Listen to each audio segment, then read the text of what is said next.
Uy! May pinagdadaanan ka raw. Well, sino ba yung walang pinagdadaanan sa panahon ngayon? Maraming problema, maraming challenges, maraming suliranin, mapa sa work natin, mapa sa family natin, mapa sa gobyerno nga, medyo pag-iisip ka rin talaga. But anyway, encouragement to you, huwag mo lang tambayan. Daanan mo lang yung mga pinagdadaanan natin. You know what? Let me share to you some 3 P's na pwede magbigay ng encouragement to you para medyo mabawas-bawasan naman at matulungan tayo sa pamumuhay natin. Number 1 P is you have to value prayer.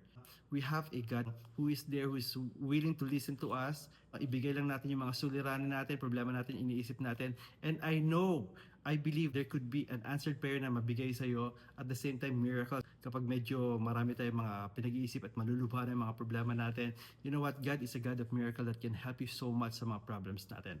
Number 2 P is you have to have a plan. Importante, you have to set a goal kung paano ma-achieve yung mga targets mo, yung mga goals mo, or paano ma-surpass yung mga problems mo. Kung di mo alam kung paano plano, there are so many friends, there are so many ways for you to come up with a plan to help you na medyo mabawasan, malagpasan mo yung mga na-experience mong problems or pinagdadaanan.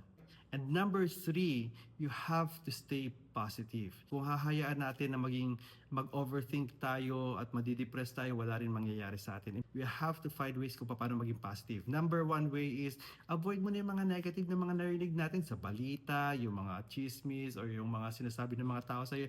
Kung kaya natin maiwasan yun, better. Kasi we need to stay positive. We need all the energy that we need so that we'll be able to survive in this kind of challenges na naharap natin sa buhay. Huwag ka lang susuko, kinakailangan huwag kang mag-quit kasi maraming mga taong gustong tumulong sa'yo at meron tayong Diyos na pwedeng tumulong sa atin. So stay positive, just keep moving on, plan, pray, and hopefully I'll be able to see you soon. Looking forward na talagang you'll be able to have a good life. So thank you very much. This is RB. Sana hope na nakakuha kayo ng konting encouragement man lang sa pag-share ko sa inyo, and looking forward I'll be able to see you also and chat with you.